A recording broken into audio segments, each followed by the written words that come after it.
Time now for Marriage Builders, building marriages to last a lifetime. Also online at marriagebuilders.com. Now, here's Joyce Harley and Dr. Bill Harley. Well, good day to you. Glad you could join us for Marriage Builders Radio. You've sent us questions about your marriages and even reports on how things are going. So we look forward to answering and discussing all of them during this hour.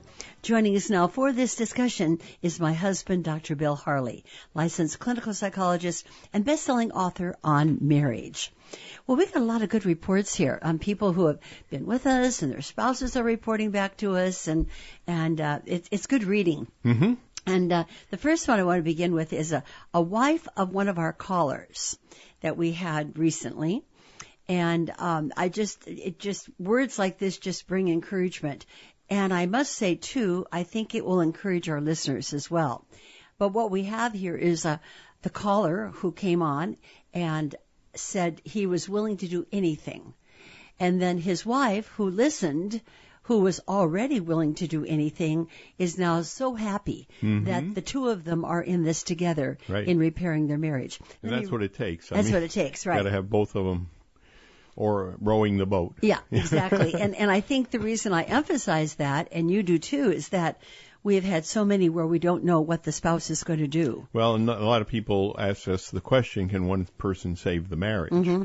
And the answer to that is that one person can provide an example and can eliminate some of the negatives, but in the final analysis, it takes both couples. They have to be both on board. Yeah, to be able to save a marriage, right. Well, here's what this wife who's reporting on her husband's recent visit with us.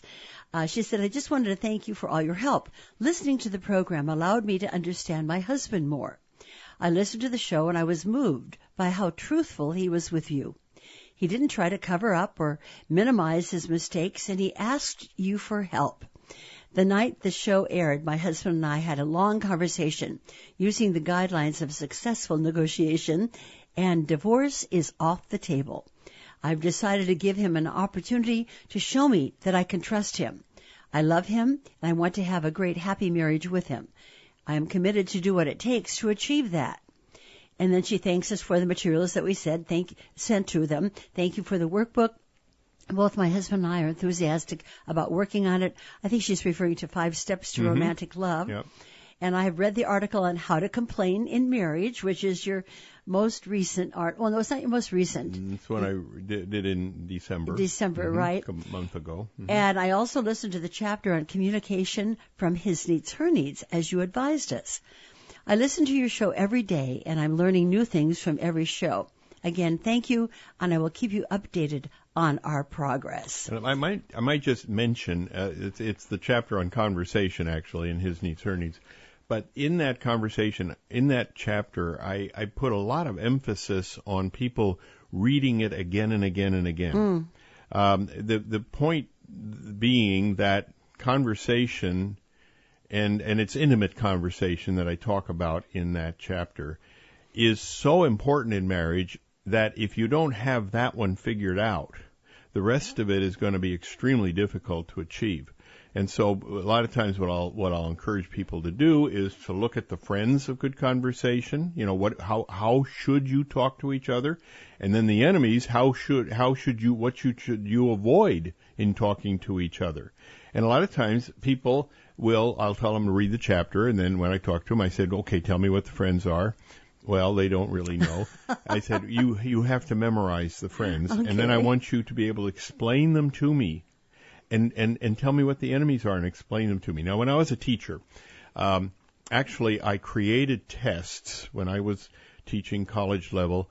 I created tests that would cover memory, which is that they would just remember what a particular thing was called. Mm-hmm. Comprehension, what was the meaning of it?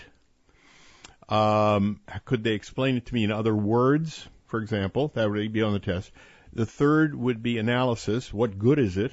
Mm-hmm. Is this a useful concept to you as an individual? And then finally, application. How would you use it? Now, you think that's pretty complicated. Well, those were 4 questions I asked about every issue that was raised in the psychology course that I taught.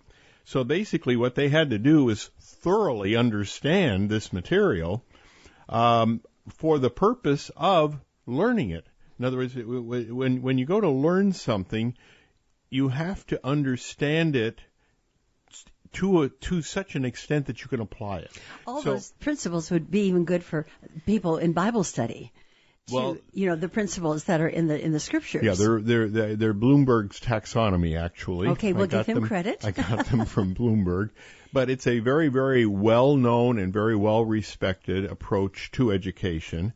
And so when I want people to read the chapter on conversation, what I want them to do is to be able to have memory. I mean, what was there? Tell me what the friends are, for crying out loud. If you can't tell me what the friends are, we can't possibly get on with the rest of it. But the enemies too. That's important to friends understand. And enemies both. When they come up, the enemies, you'll recognize them then. And then I want to be able to put it in your own words. In other words, don't use my words. Use your own words. And then the idea is, what do you think of it? And analyze it for me. Are the friends? Do you agree with me about them being the friends? Do you think that there should be other friends, more important friends? How about the enemies? Do you think sometimes it's a good idea to have these enemies, even though they wreck your relationship? That it makes you feel better? Give me some analysis, and then finally application. I mean, now start using this material. And I have to say that it's probably one of the best chapters I've ever written. It's hard to emphasize enough the value of enjoyable conversation in marriage. Because what often happens when you're dating, of course, is you all of these friends and enemies are covered. I mean, really, you're doing this kind of thing, especially if it leads to marriage. And then somehow or other, in your marriage, you start spending all of your time with conflicts. And instead of just trying to understand each other and trying to talk about each other's favorite topics of conversation and being polite in the way you're talking to each other, what you try to do is you're making demands, you're being disrespectful, you're being angry, you're bringing up the problems of the past, you're doing everything wrong. And so it's no surprise that eventually when I talk to people about going out on a date, they say, well, Dr. Harley, our dates haven't been very successful. And that's why the conversation has not achieved the objectives of the conversation chapter in His Needs, Her Needs. So I encourage all the listeners to get out their copy of His Needs, Her Needs and go to chapter 6, I believe it is. There was a question and there. Read the chapter on conversation and think about Bloomberg's taxonomy, okay? Tell me what the friends are. Give me the names of them. And then say it in your own words. What does it mean? What do these things mean? The third is analyze them. Do you agree with me? Did I get it right? What are the pros and cons of thinking in these terms? And then do it in your relationship with each other. Would those points be beneficial to have as part of a conversation between you and your spouse? Bloomberg's taxonomy questions? Well, I think so. I mean, that would be a conversation. Yeah. If you and I sat down and said, okay, let's ask these 4 questions regarding your friends of conversation and the enemies of conversation. Okay, now before we leave this segment, we've been talking about the friends and enemies, and we have not listed them, so let's just list them. The friends are. I got the memory. I know you have. I know you have. The first friend is to understand each other by inquiry and revealing to each other information. So, in other words, if you ask me a question, I need to answer it. I'll answer it honestly, in an effort to understand you. I want to understand you. And the one enemy that would go along with that would be judging you. In other words, once you reveal information about yourself, I dare not judge that information. Okay, number 2. Because then I will cut it off. Number 2 is to develop an interest in your topics of conversation. Number 3 is that you it's an etiquette thing, balance the conversation. Nobody should be talking more than another and you shouldn't interrupt. And number 4 is you should give each other undivided attention when you are talking intimately. Get rid of that cell phone. Okay, we're up against a break, but we're going to get the enemies laid out for you on the other side and then move on to other emails that have come our way. But look it up in Chapter 6 of His Needs, Her Needs, the friends and enemies of good conversation. We'll be right back with Marriage Builders Radio.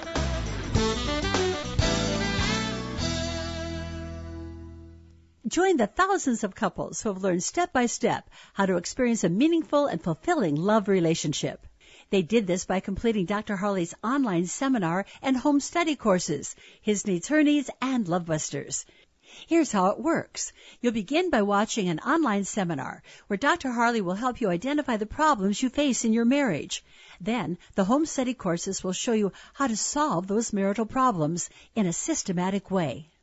Go to marriagebuilders.com homepage and click the tab Courses, Seminar, and Accountability. Look for program number 2 for a description of the seminar and the courses. Then follow the instructions on that page to place your order. Start the program the day the package arrives. And if you're not completely satisfied, send it back to us within 30 days, and you'll receive a full refund, including shipping charges. Restore passion to your marriage. Order today. You have nothing to lose and everything to gain. Well, let's quickly go back to the conversation that was inspired by the wife of one of our callers, where she was giving glowing report on how they are working together to solve the issues in their marriage. And she referenced reading the chapter on conversation from His Needs, Her Needs. And so Dr. Harley was letting us know the importance of understanding the 5 friends of good conversation. 4 friends. Excuse me. I'm sure we could come up with a 5th. The 4 friends of good conversation. And now we're going to review the 4 enemies, and then we'll move on from that. Yeah, and generally you have to think about the 4 enemies coming up in the context of a conflict of some kind. And so the question really turns out to be, how should you be spending your time for intimate conversation? And it's sort of interesting when you're trying to develop a romantic relationship with somebody and you're aware that conversation is a big deal. What you want to do is try to get the person to talk about the problems that they face, and then you discuss the problems with them. So, I mean, problems come up in romantic relationships a lot, but they don't come up as a conflict so much as a problem to be solved. In other words, it is a conflict in the sense that you might think differently about how to solve the problem. But at the same time, in a romantic relationship, you're trying to help the person solve the problem as opposed to preventing the person from solving the problem the way they want to solve it. So the enemies come up in the context of problem solving. So the first is that, you're having a conversation and there is something about the other person that you don't like. I just had an email this morning about this where the husband parked the car in the wrong place from the wife's perspective. So she wanted him to park it in a different place. And so what she said was, you parked it in the wrong place. So that's disrespectful. It's disrespectful. How should she have put it? She would have said, it bothers me that you're parking here. I would really appreciate it if you would park there. But now you talked about the first enemy as being judgmental. No, the first enemy is demands. Oh, see, you talked about judgment in the earlier segment there. Okay, so I was waiting to hear about judgments. Okay, that's the second one. That's the second one. Okay, all right. I'm just tracking with you. Okay, the first one is demands. Yeah, okay. Demands. Basically, she's telling him, hey, you park over here, don't park over there, because where you're parking right now is really stupid. You see, I can see that. Yeah, go ahead. You see, and what that does, of course, is that here they're out on a date, they're having an intimate experience, and she's judging him on the way he's parking. And making a demand. Well, and judging him. Okay, so you're going to combine the two now. Well, as a matter of fact, the two of them often come together. Oh, interesting. Okay. But I separate them out so that people can understand exactly how they're handling their But you see, I can see having an intimate conversation and everything is going smoothly, and it would pop in as a demand like, I'd rather we not talk about this right now, or you always talk about that for such length of time. It really bothers me when you do this. I mean, and that's kind of a demand. Let's move the topic. Disrespectful. To say I'd rather not talk about this right now is perfectly fine. Okay, all right. That's not a demand. But it's how you do it, maybe, or if you embellish it. To say that you keep going on and on about this and it drives me crazy, that is a disrespectful judgment. And my point is that could happen in quotes, an intimate conversation. It could creep in with a reaction to something that's being done. Totally understand. But you were saying typically it's not done in intimate conversation, the enemies. Well, I would say this, that it isn't done in an intimate conversation where people are truly getting along in a romantic relationship. So you basically avoid that kind of thing like the plague because you know what kind of reaction you're going to get. Okay, so we have, say it again, disrespect? Well, the first is demand. You're telling them to park over here instead of there. I'm confused on the order here. Okay, demands. The second one is being disrespectful, where you're planning to park is wrong. Okay, demands, disrespect. And then anger is the third one. Now, we didn't have Where's anger. Judgment in all this? The second one, disrespectful judgments. Oh, see, I didn't hear that. Right. But the disrespectful judgments. Okay. Right. And then the third is angry outbursts. Of course, if you're out on a date and trying to enjoy each other and one of you loses your temper, that's it. I mean, you have lost everything possible to have gained. You've lost your intimate conversation. Right. Well, yeah, and people do. I mean, they're having a deep conversation and they get upset and then they blow up. And what in the world? How is that going to turn out in terms of love bank withdrawals? I mean, it's going to be massive. And then the final one is dwelling on mistakes of the past. So here we are together having a wonderful time, and you're reminded of something I did years ago that really upset you, and you feel obliged to talk about it because it's on your mind. Or we're doing something that reminds the person of the incident. I mean, this is not us. We don't do this. No, we don't. But I could see how that could happen, too. You're at a certain restaurant, you've ordered a certain meal, and, all of a sudden, a memory comes back regarding a similar situation, and you bring this up, and it was a bad memory, and you say, boy, this reminds me of, remember when you did da-da-da-da-da, right. and that's not a good thing to do. And I draw a distinction between dwelling on mistakes of the past and mentioning them. In other words, I think it's perfectly legitimate to say that this place upsets me because of da-da-da-da-da. But the dwelling of it means that we now spend the whole evening talking about that horrible experience. How wrong it went. Yeah, right. So, I mean, there is a sense in which I'm all in favor of revealing reactions. I mean, I think that you need to be able to react to me accurately. You know, if I do something that's upsetting you, you need to let me know right away. I need to make an adjustment right away. But then to keep talking about it is inappropriate. So here's the situation. Okay, so I have French onion soup as the first course at this lovely restaurant. And I say, oh, you know what? This soup really reminds me. Remember when you spilled it all over me? It didn't happen, folks. I'm making this up. And is that okay to remember that much? But if I just went on and on and said, it reminds me of the time you spilled it all over me. All over me. That would be okay, right? Yeah, right. Okay. But what would be wrong would it be then to say, and you were so clumsy. How could you have possibly done that? Then you drop into disrespectful judgments, and then Notice it becomes how easy I could come up with that in the illustration. Right, exactly. Okay, and that did not happen. Right. Came out of my mind. Yes. Now the question is, why do people tend to do that? Because we struggle with so many couples where a spouse will just keep harping on a particular issue.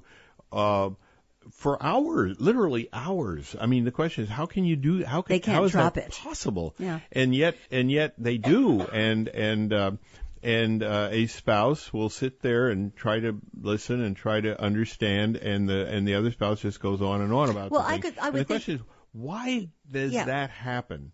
And from a psychological standpoint, I have to answer that it has a lot to do with how painful it is for this person. And they want to relieve the pain, and the way they think they can do that is by talking about it a lot. And causing another person's pain. Well, possibly, yes, but I think a lot of it has to do with their own feelings of of Okay, well now you're legitimatizing it, and you really don't want I'm people just saying to do that. why do people do things, and there's but always a reason for okay, people there's to a do, reason, yeah. but we don't want that reason to be the excuse to continue to do it, no, right? And my argument has always been that doesn't really work. It doesn't help, and more importantly, you're hurting your other spouse when you do it. Well, we want to thank this emailer for getting us going on this topic, first of all, but we're very excited about what's going on with her and her husband, and we're here for them should they have any bumps in the road. Well, more questions and answers on the other side. Do you and your spouse know what to do, but just can't get yourselves to do it? If motivation is your problem, try the Marriage Builders online program. It comes complete with an accountability coach to help motivate you every step of the way. First, you view the online seminar, where Dr. Harley will explain his basic concepts and help you identify and organize your problems so you can resolve them in a systematic way. Then, your accountability coach will guide you through the solutions to those problems as you complete Dr. Harley's home study courses, His Needs, Her Needs, and Love Busters. Your coach will communicate with you throughout the program by email and telephone whenever you have questions or need encouragement, and your progress will be evaluated by your coach. For more information about the Marriage Builders online program, click the tab Courses, Seminar, and Accountability, and then look for program number 3 for a complete description. Restore passion to your marriage. Register today. So glad you've joined us for today's Marriage Builders Radio. Let's go back to the emails that have come our way via mbradio@marriagebuilders.com. That's the email address you can use to send us your questions, your concerns, and even topic ideas. Include your phone number if you'd like to consider joining us as a caller. I'll contact you off air. And then also include your mailing address, because we want to always send you a free book, one of Dr. Harley's books that can help you further. And having the address just expedites the process. So that's mbradio@marriagebuilders.com. And we absolutely do not use the address for any other purpose. Absolutely. We guarantee you, you're not going to be on any list. You're not going to be getting advertisements in the mail. Yeah, exactly. Right. It's only for mailing a free thing. Even if we're doing a seminar somewhere, we don't even go to those addresses. No. In fact, there's no master list at all. No. Okay, well, let's move on to an email. We're kind of getting responsive emails at the top of the show. First, we heard from the wife of one of our callers and her reaction, and it was very positive and glowing. We're very happy about that. And now we're hearing another response to our addressing Brad's email, his original email. And his original email was, how long should you date before marriage? And to summarize, he goes on to say in that first email that he had dated for 8 months, and there is he's got a woman he's very interested in. He goes on to say that they dated for 8 months, and there is an hour drive between them. Everything has been great, and he loves her so much, and the only arguments they have been are about marriage. He told her he felt no need to get married again, and they talked about moving in together down the road. He believes he will know the right time to marry and is in no hurry. He has been divorced for 3 years, and his girlfriend's second marriage just ended divorce 2 months ago. And he also mentioned on that program that they started dating while she was still married. While the divorce was being processed, right? Exactly. Right. Mm-hmm. Yeah, that would be right. Well, he responded, and so we're going to be addressing now his response, because he still has concerns, and it's worthy of helping him out further here. He says, "Thank you again. I received these segments from the broadcast and have listened to them a few times. I must say that both of you are very insightful from the limited information given. We both have children. Hers are older, 23, and on his own, and 17-year-old with autism. My children are 7 and 9. So there will be definitely some blending, and I think we understand that it won't be all that pleasant." Then he goes on. He says, the segment did raise some concerns around the high rate of divorce with blended families. Now, what did you state regarding, did you talk about that? Years ago, I read an article that has stuck in my mind about, I did some research on blended families, and several articles said that it's the number one cause of divorce. And another article said that 85% of all blended families end in divorce eventually. And they put the reason was that the conflicts over the children becomes so incredibly emotional and unresolvable that the couple just flat out can't live together after a while. And so what we have done with the couples that we counsel who are in blended families is we warn them that this can happen, that you need to become an expert in knowing how to resolve conflicts that have to do with stepchildren. You know, how do you handle the stepchild and your spouse's support of his children and tends not to see supportive of yours. I mean, you know, you have a lot of that kind of thing going on too. And also stepchildren in blended families tend to run wild. Now, that's not always the case, but it's often the case. And there's jealousy. And, of course, our answer is the use of policy of joint agreement, right? Which is hard to follow. Yes, it is. Now, the main problem in blended families is that there is so much turmoil and so much chaos that the couple completely loses sight of the romance of their relationship. So normally what I will say is that my policy of undivided attention is extremely important with blended family. You got to get away from this chaos that's going on and enjoy your relationship with each other. And build your love bank balances, because if you're in love with each other, these issues that come about in blended families are a whole lot easier to solve than if you don't love each other. I would think guilt would play a big role in the biological parents. In other words, they know they love this other person so much they want to marry them. Mm-hmm. But once they're married, then they are trying to balance this guilt feeling that I really need to spend more time with my children. Oh yeah, right. Because of, putting them through this divorce and having to go with their mother or their father for certain weekends. It's tough on them, so I got to really compensate. And then that takes it away from the marriage. And the children contribute to that, because then when the parents go off together alone, if they go on vacation without the children, which is what I recommend, they get all upset. They said, you care more about this person you married than you do me. And, of course, from my perspective, if you want to have a great marriage, that has to be the case. I mean, you have to put the person you married number one in your life. Would you say that if a man and woman going into a marriage that would make for a blended family situation, that the only way that they can maneuver through this minefield would be to say before the marriage even, we will abide by the rule of the policy of joint agreement?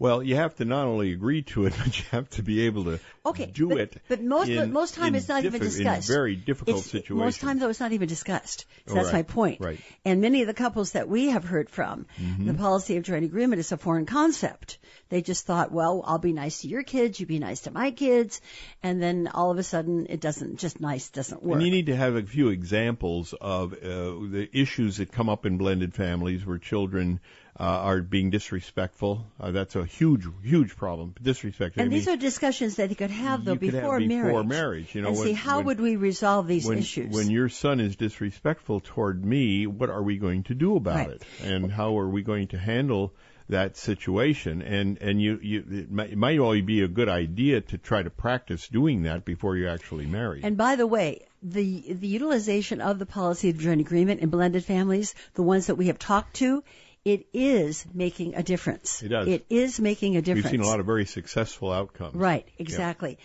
But Brad has more questions. Okay. And the key question is the next sentence. He said, also, I have a question. Is she more interested in marriage or me? And maybe we brought that up. And he said that hit me very hard. Uh-huh. So we're going to talk about that when we come back on today's Marriage Builders Radio.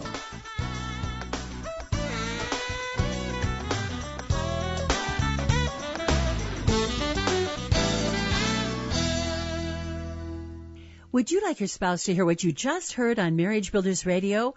Or would you like to hear past broadcasts on topics of special interest to you? We are now offering unlimited downloads of over 5,000 Marriage Builders Radio segments that you can listen to as often as you like. All advertisements and musical spacing has been eliminated, so you hear only the segment itself. There are 3 ways to find the segments you want to hear.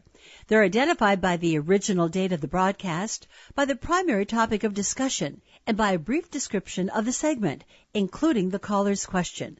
By using our search engine, you can identify segments that are of interest to you. unlimited downloads of over 5,000 Marriage Builders radio segments. Take advantage of this offering. To download Marriage Builders segments of your choice, go to Radio Archives on the MarriageBuilders.com website, and everything will be explained to you. That's Radio Archives at MarriageBuilders.com. Welcome back to Marriage Builders Radio. Let's go right back to Brad's email. It's a follow-up email giving us a little more information first, and then asking a few more questions regarding his possible remarriage, marrying again, I should say. He is a divorcee, and so is his girlfriend, but she's just been divorced now 2 months. He goes on with his second question here. First of all, he was concerned about the rate of divorce with blended families, and we discussed that already. And he said, and the question of whether she is more interested in marriage or me hit me hard. I came to believe that my first wife was with me for that reason, and for financial security. That 9-year marriage ended after 3 years of infidelity on her part, and as such, that issue is of particularly interesting to me. In other words, it really hits home, he says. That was when I was first introduced, by the way, to Dr. Harley's program. I identified the things in me that helped to cause the infidelity and like to think it has made me a better partner. That was the worst time of my life, and certainly don't wish to ever feel that way again. I'm sure that was the main factor causing my initial reluctance to marriage. As for my girlfriend's relationship, she was married first young and divorced after roughly 10 years and was not married again for almost 14 years. She did, of course, date. The second marriage, they had only known each other for 2 weeks when he asked her to marry him, and she agreed. Of course, that didn't last long. I will say that we have agreed that we won't move in together until we are married. And we should have, yay, yep. Type. Okay, we're happy to hear that. A huge decision factor that is going to lead to their ultimate success together. Mm-hmm. And for our sake and the children of our, let me say it again, for our sake and the sake of our children, I believe that the idea of us moving in together was simply both of us finding it difficult to be apart. Remember, they're an hour apart in distance. And he ends this by saying, that is really the only thing we have had serious arguments about. Let's see. Did I read the last paragraph? We've come a long way. Yeah. We've come a long way. Resolving issues. That's good. Okay. I believe that the idea of us moving in together was simply both of us find it, but we understand the hazards around doing so before we are married. And that's the one thing they argue about. Mm-hmm. Is it getting married or living together? No, getting married. Okay. We have come a long way in resolving issues. Most problems are talked about calmly, and we are able to reach an agreeable resolution. That's good news. And he ends it by saying, if you or Dr. Harley have any further advice, I would certainly welcome it, especially around how to know if it's marriage or me that she is after. Well, we certainly would encourage them to eventually get married, but there are some very important steps to take prior to that.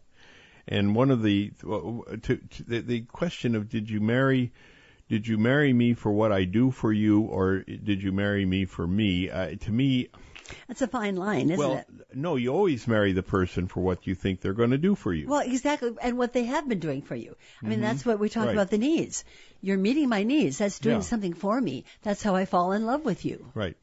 But I think he's concerned about the financial him.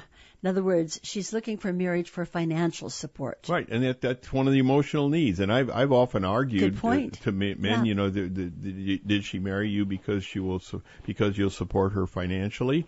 Yeah. Okay, let's talk about what you expect her to do for you. I mean, you don't expect anything of her? I mean, she just has to show up.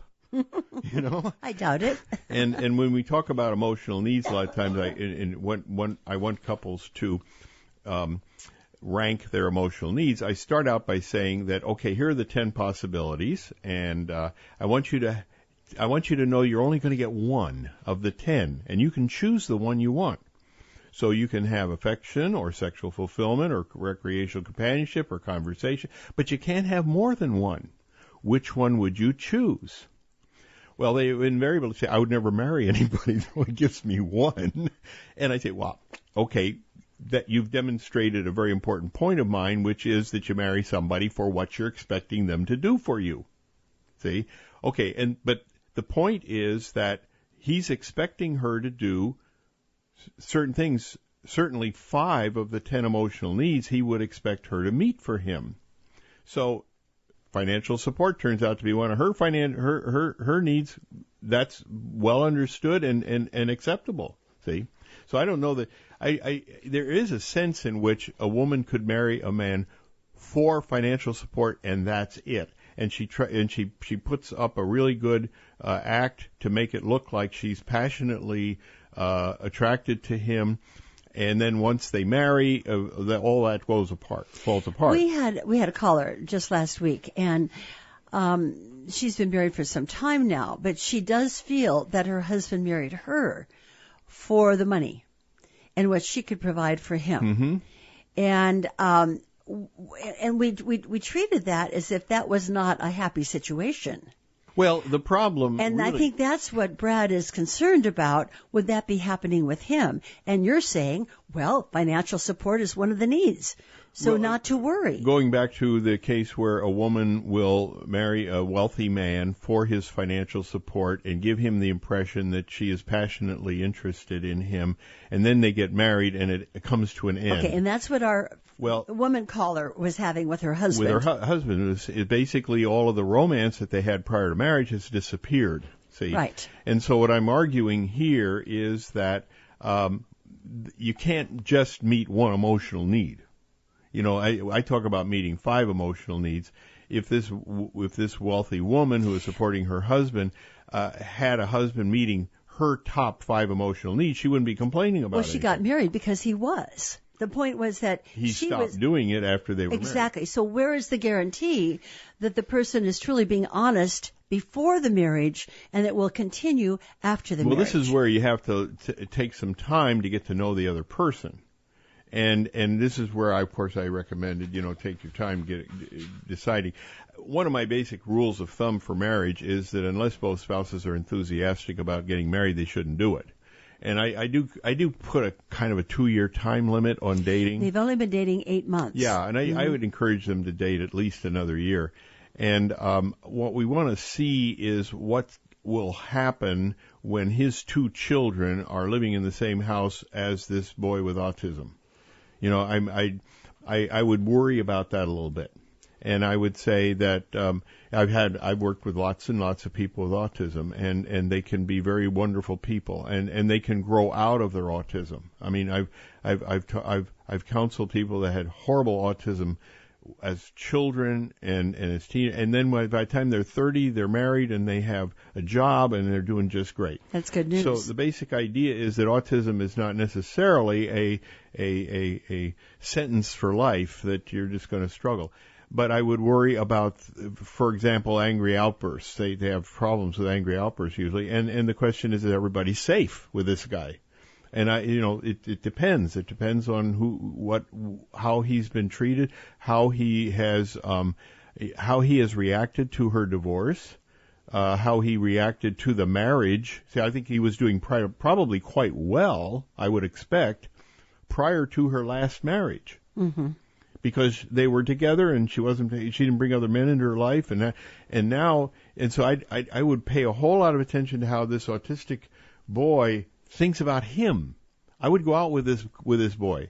I would spend time with him. I would go fishing with him. I would get to know him really well. I would want this boy to think of me as his new dad. That to me is a huge element in all of this that needs to be resolved one way or another. Well, Brad, we've had good conversation with your follow-up questions here, and I hope it has helped you further. And I say that to everybody who sends us emails and we address your question. If you have follow-up, you get back to us, because we want to make sure that the point is clear that we have been making. Well, when we come back, we have more questions to answer. Have you been to the forum, the MarriageBuilders.com forum? It's a community where people come with their marriage problems and receive direction, support, and encouragement from those who have solved those problems in their own marriages. They did this by using Dr. Harley's Marriage Builders concepts. You can view the daily interaction without registering, but to join in the discussion, you need to register. If you have any questions about registering or anything else about the forum, the administrator will help you by email. Your identity is kept completely confidential, and there's no charge. Just about every marital problem imaginable has been addressed on the forum. So don't hesitate to describe your problem to those who can help. Whether your problems are simple or complicated, new, or have been going on for years, the Marriage Builders Forum can help you find solutions. Are you looking for direction, support, and encouragement in your marriage? Check out the Marriage Builders Forum.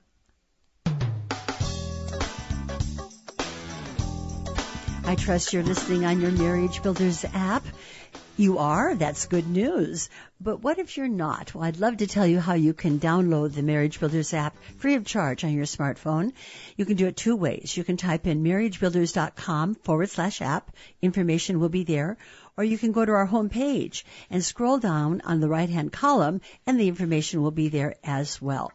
Well, this listener is writing about pornography, and it's a man.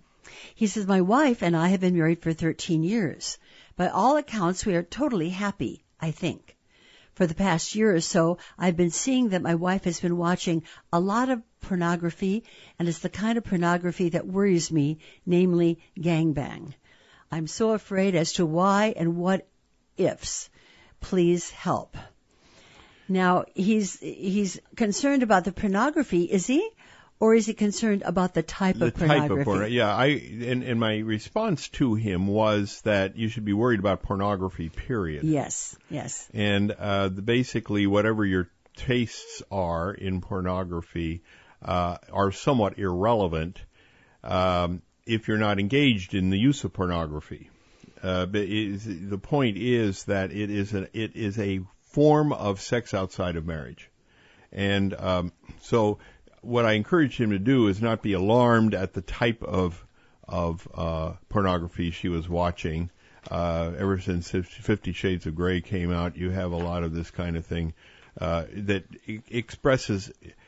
It made it look like sadomasochistic kinds of things were interesting, you know, and should be pursued somehow because it seemed to work out so well for the couple in the movie.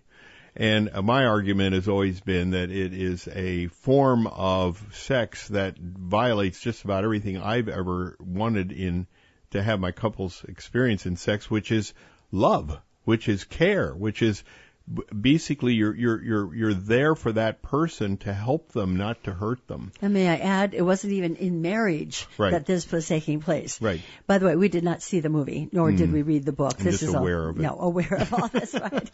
There was so much written about it, you could miss the content. But the basic idea is that I would encourage both he and his wife to avoid viewing pornography, period, and enjoy their. Well, how do you broach that subject? Exclusively with each other. I mean, she obviously didn't say, I think I'm going to look into this. I mean, I don't think they had a discussion about it. So how does he then go to her and say, this concerns me? I think, yeah.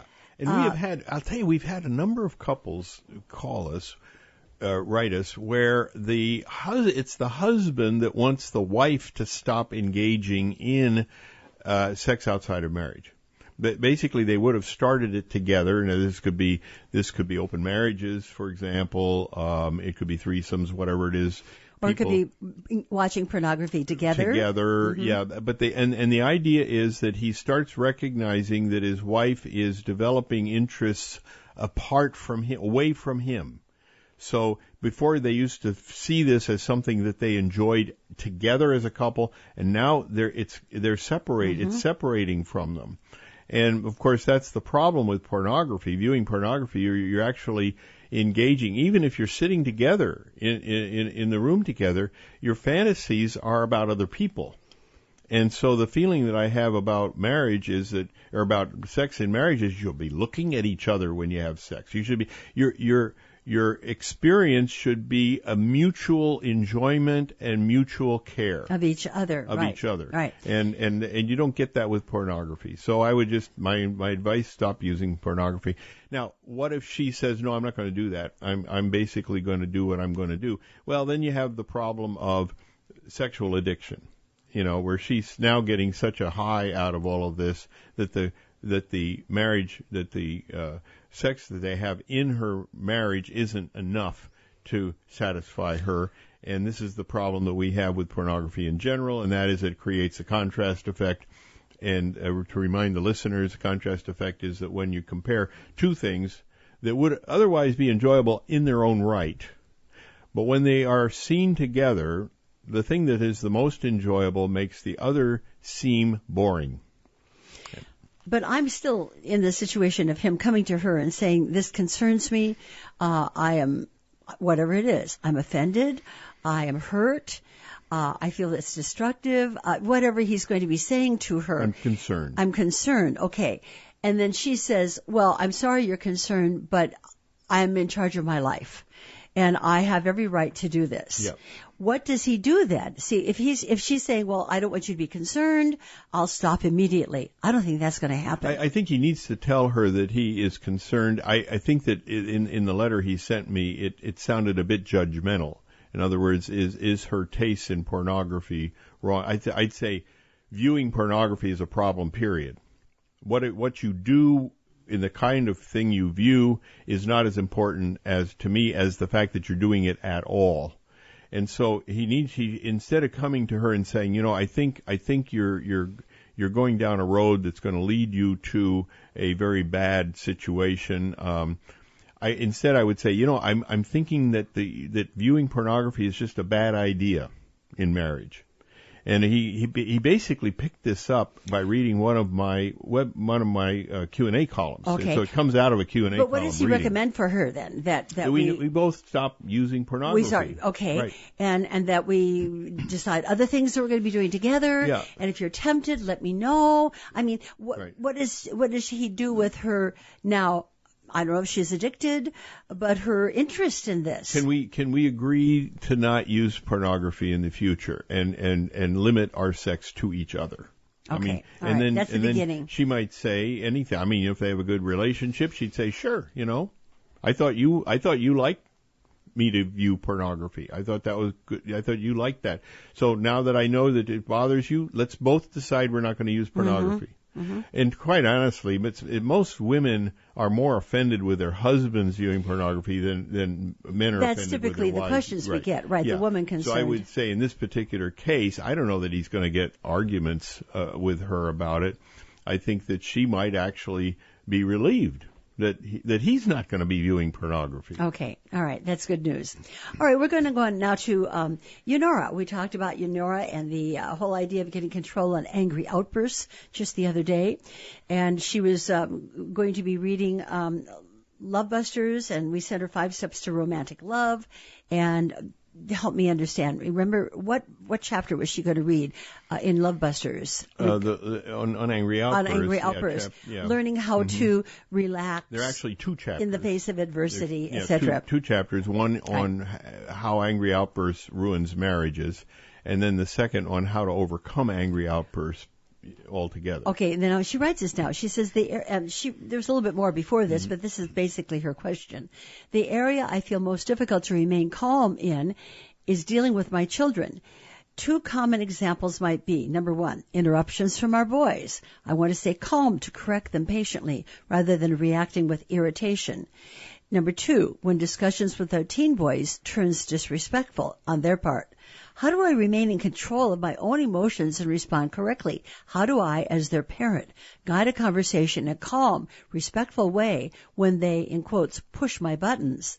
How do I eliminate said buttons? Well, first of all, there's the overarching issue of how can you avoid an angry outburst no matter what their situation turns out to be. My argument has always been that angry outbursts are inappropriate, period.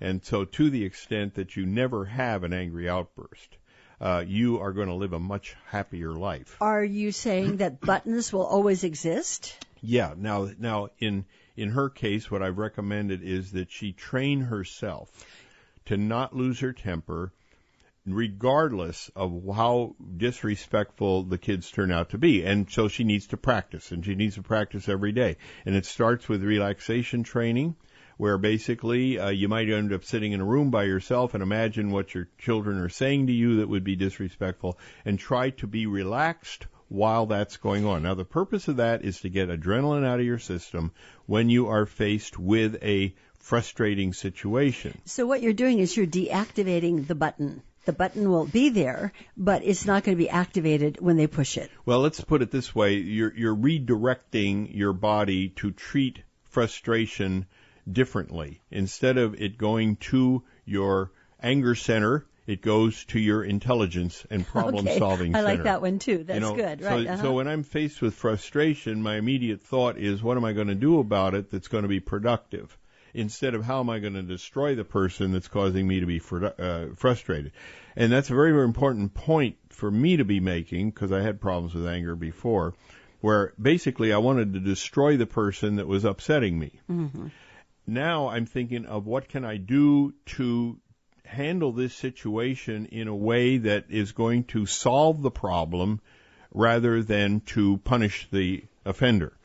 And I'm glad you're bringing it up in context with the children, because having an angry outburst with your kids, they already have your genetic disposition. Now, they may have not gotten that from you, but nevertheless, it possibly is there. Mm-hmm. And by modeling how to control your response will be a wonderful educational tool for them. Sure. So when her teenage son is disrespectful to her, her response then, when under control, is? Right. Her immediate problem is going to be to learn to relax when in the face of frustration so that it becomes a habit. Okay, but so when she whenever learns I'm frustrated, that, I relax. When she learns that, then her verbal response would be? Her verbal response would be that I'm very sorry that you feel that way toward me. I hope that someday we can solve this problem, but for now, I want you to clean up your room.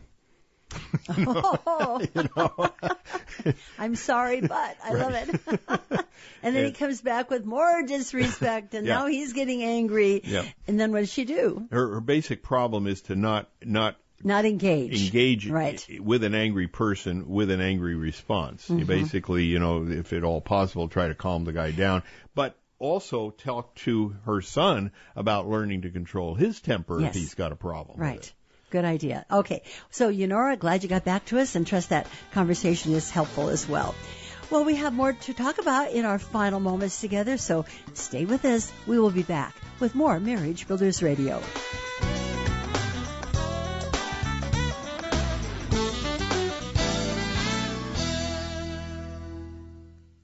Have you been to marriagebuilders.com yet?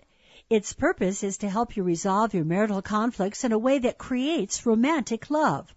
If you both follow the advice this website provides, you'll solve your problems and be in love with each other in no time.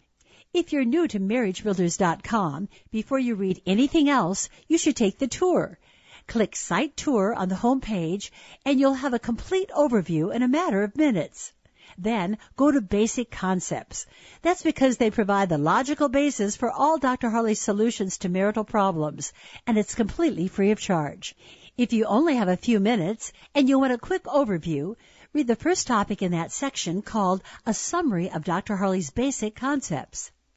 Take in Dr. Harley's articles and Q&A columns, interact with others on the forum, and learn to become an expert in making your marriage the best it can be. That's marriagebuilders.com. Well, I'm glad we have breaks because I find out things that I didn't know about. I was going to remind you to check out Dr. Harley's latest article, Dating in Marriage, and he had said that he's going to be putting out now one a week. And so I said, so when can we expect the second? I just posted it today. I'm a couple days ahead of myself. I congratulate you, but I'm glad I asked the question because I did want to let the folks know. So the second in the series of articles on dating in marriage. Yeah, and I expect to have maybe 10, 12, 15, 20. I don't know. See, the whole question soon to be a book. Yeah, dating in marriage to me is so incredibly essential, and I have such a hard time talking people into it that I thought I needed to provide a more detailed explanation of why you do this and what you do. What is it you do when you date? And is it different when you have children, young kids, when they're teenagers? Is it different when your kids are out of the house? Is it different when you've retired? I mean, is dating always the same throughout marriage, or should you look at different dynamics that are going on? So I want to basically think about all these things, along with the whole idea of how do you date somebody you don't even like? So we're going to deal with that issue as well. Okay. And so I expect it to be quite interesting. Okay. Well, along with that, you had, prior to this, posted the article, How to Complain in Marriage. And we've had a lot of responses on that, by the way. And Gerald is writing us, and he says, how do I express complaints to my wife when she is hypersensitive and sees everything as a criticism? Even when she asks if I like her outfit, and I say no, I can tell this is upsetting her. How should I express my honesty and complaints in a way that would not upset her?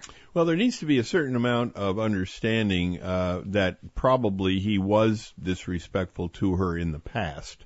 And she has basically come to interpret even the right words. I mean, if he uses all the right words, says, you know, how do I look in this outfit? Well, you know, I don't think, I don't find it terribly appealing.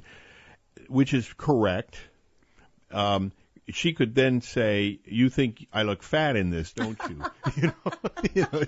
Because he'd been complaining about her being overweight in the past. So the basic idea would be that there's an argument that could be made that no matter what words you use, a person can interpret it as being disrespectful because of the past. Because of the past. Now, to the extent that he is able to express his complaint as a reaction, emotional reaction, as opposed to a judgment over time. In other words, the better he gets at doing this, and he's never making a demand on her, he's never actually saying something disrespectful, sooner or later she's going to see it as basically a reaction. I think the biggest error that people can make in complaining is you can start out very graciously, which how you describe it, it bothers me when. You know, that's a good lead in to, and then you fill in the blank. But then often people get on a roll, and they don't not only say that, then here we go. It bothers me when, and I have more to say about this. Right. And I think that's the biggest issue probably in knowing when to stop in the complaint area. I usually say 30 seconds is sufficient. Okay. So set your clock and say, I have a complaint. Let's watch the time. The information is there, and that's all you need to say. But now what he's really, I had it titled it Honesty and Complaints, because really he was wondering when to be honest with her. You know, do I look good in this outfit? Yeah, I mean, that's not a complaint. You're asking for a person's opinion. Yeah, I basically, and you ask me this a lot, and I will often tell you that what you're wearing doesn't appeal to me. That you have other things that look better. And then often I'll say, if I kind of like it, I'll say, really? Why? I'm going to wear it anyway. No. First I ask why. Tell me, give me the input. Give me the reason you're saying this. Generally speaking, you can't formulate exactly why. It's more that, you like. Is it the color? Is the shape? You like one thing more than another. Do I look heavier in this one as opposed to the other outfit? I mean, these are the interrogation questions I give to you, and then I make my own opinion. But you also know that I'm really deep down not being judgmental. Oh, no, absolutely not. Yeah, I'm not being judgmental. And so you look at me. And I'm trying to pull out more information from you. Right. You want, you're doing it so that other people won't think you look stupid in whatever it is you're wearing. So you say, how do you feel about this, Bill? Well, Bill thinks it looks great. Yeah, but you're in love with me. Everything I wear looks great. But no, you don't say everything looks great. So that's the good part. That's the point. See, I would instinctively try to. I would look at everything you're wearing and say, I love you, and whatever you wear is okay with me. I mean, that would be my basic But I'm reaction. asking because you want me to be a critic. Right, exactly. See? Well, and I offer it for you. You don't always ask. Right. But I'll say, don't really like that one. And you will abide by that, and we'll make some negotiations on what you are going to wear. Right, yeah. Yeah, okay. Well, our time is gone. I'm looking at the clock here, and here comes the music, so that's a reminder. So glad you could join us today, and we trust you will join us again. I'm Joyce Harley with Dr. Bill Harley. This is Marriage Builders Radio, building marriages to last a lifetime.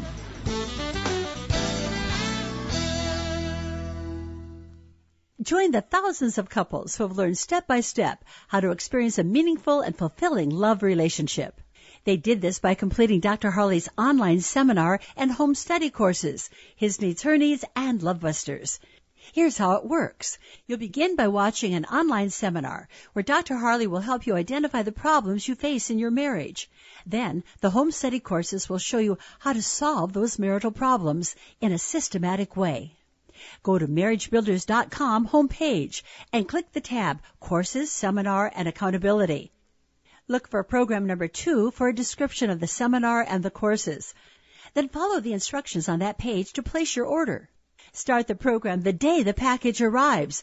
And if you're not completely satisfied, send it back to us within 30 days, and you'll receive a full refund, including shipping charges. Restore passion to your marriage. Order today. You have nothing to lose and everything to gain.